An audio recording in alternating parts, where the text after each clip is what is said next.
স্বাগত চট্টগ্রাম প্রতিদিনে, সঙ্গে আছি আমি নাফিসা জামান। 25 ডিসেম্বর তারেক রহমানের দেশে ফেরা কেবল একজন ব্যক্তির ঘরে ফেরা নয়, এটি বাংলাদেশের রাজনীতির বাক বদল। এর মধ্য দিয়ে শেষ হচ্ছে গত 1.5 দশকে তার বিরুদ্ধে চালানো অপপ্রচার, মামলা এবং নির্বাসন। তারেক রহমানের এই প্রত্যাবর্তন এবং তার রাষ্ট্রনায়কোচিত পদক্ষেপগুলো নির্বাচনের ফলাফল বিএনপির অনুকূলে আনতে বড় ভূমিকা রাখবে।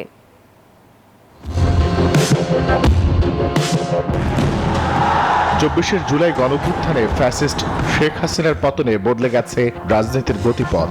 5 আগস্ট দিশেহারা যখন রাজনীতির মাঠ, ঠিক সেই অস্থির সময়ে লন্ডন থেকে জাতির জন্য স্বস্তির বার্তা নিয়ে হাজির বিএনপির ভারপ্রাপ্ত চেয়ারম্যান তারেক রহমান। তার সেই ভিডিও বার্তা সেদিন থামিয়ে দেয় শঙ্কা, সংঘাত, রক্তপাত। অনুগ্রহ করে কেউ প্রতিশোধ কিংবা প্রতিহিংসা পরায়ণ হবেন না।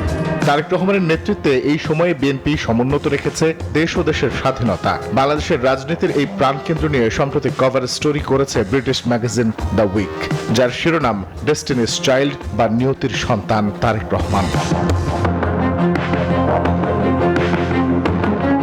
হ্যামিলনের বাঁশিওয়ালার মতন তারেক রহমান বিদেশের মাটিতে বসে পুরো দলকে বেঁধেছেন এক সুতোয়। নেতাকর্মীদের গুরুত্বপূর্ণ দিক নির্দেশনা দেয়া ছাড়াও ফ্যাসিবাদ বিরোধী আন্দোলন ও পরবর্তী সময়ে পুরো দলকে সামলেছেন দারুণভাবে। তবে প্রায় 1.5 যুগে তারেক রহমানের সামনে ছিল ষড়যন্ত্র, নির্যাতন ও নির্বাসনের প্রাচীর। একটু পেছনে ফিরে যেতে হবে। 2007 সালের 11 জানুয়ারি কথিত 1-11 সরকারের ষড়যন্ত্রের শুরু। প্রথম টার্গেট হয় বিএনপি ও তারেক রহমান। 7 মার্চ ভোররাতে তারেক রহমানকে ওয়ারেন্ট ছাড়াই গ্রেফতার করা হয়। এরপর কাটে 18 মাস কারাবন্দী জীবন। রিমান্ড সেলে জিজ্ঞাসাবাদের নামে চলে শারীরিক ও মানসিক নির্যাতন। অতঃপর 2008 সালের 11 সেপ্টেম্বর জামিন পান তিনি। সেদিনই তারেক রহমানকে দেখতে হাসপাতালে ছুটে যান মা খালেদা জিয়া। সে রাতেই যুক্তরাজ্যে চিকিৎসার জন্য যান তারেক রহমান। এরপর নির্বাসিত জীবন প্রলম্বিত হয় প্রায় 1.5 যুগ।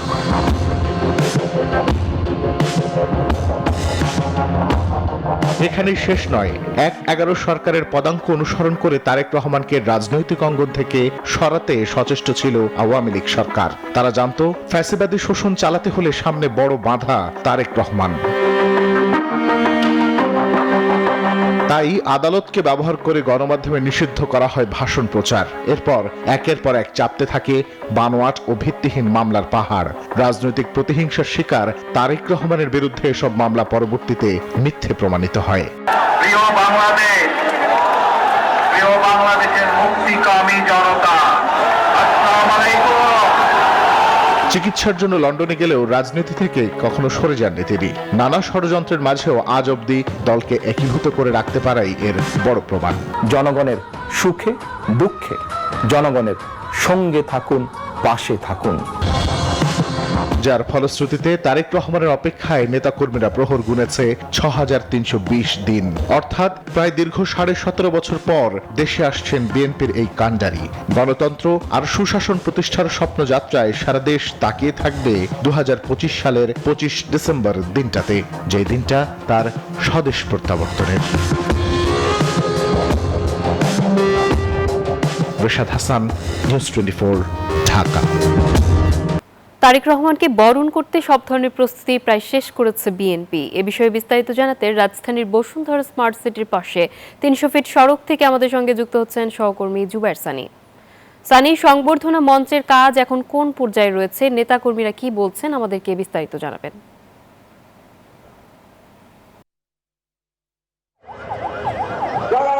ধন্যবাদ। আমার ঠিক পিছনেই রয়েছে যে মঞ্চে বিএনপির ভারপ্রাপ্ত চেয়ারম্যান তারেক রহমানকে সংবর্ধনা দেওয়া হবে, সেটি দেখতে পাচ্ছেন। সেখানে এখন সব কাজ প্রায় শেষের দিকে।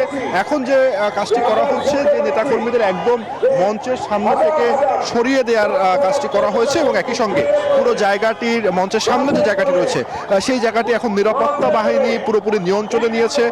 ডগ স্কোয়াড থেকে দিয়ে সেই জায়গাটি আসলে সর্বশেষ যে পরীক্ষা নিরীক্ষা করা হচ্ছে এবং প্রচুর নেতাকর্মী ইতিমধ্যেই কিন্তু মঞ্চের আশেপাশে এবং সামনের যে সড়কে জড়ো হয়েছেন। আমি যদি একটু দেখাই যে পুরো মঞ্চের সামনে যে 300 ফিটের যে সড়কটি রয়েছে সেখানে কিন্তু নেতাকর্মীদের দীর্ঘ লাইন, এবং তারা শুধুমাত্র এই মঞ্চটি দেখতেই এক নজর এখানে এসে উপস্থিত হয়েছেন। অনেকে দেশের দূর দূরান্ত থেকে যারা এসেছেন অনেকেই আজকে রাতে এখানে থেকে যাবেন। নেতাকর্মীদের সাথে আমি কথা বলছিলাম, অনেকের সঙ্গে কথা হয়েছে। তারা যেটি বলছেন যে 17 বছর পরে তারেক রহমানের এই ফেরা তাদের যেমন আত্মবিশ্বাস বাড়াবে, একই সঙ্গে আগামী জাতীয় সংসদ নির্বাচনে বিএনপির জয়ের ক্ষেত্রে একটি বড় ভূমিকা রাখবে।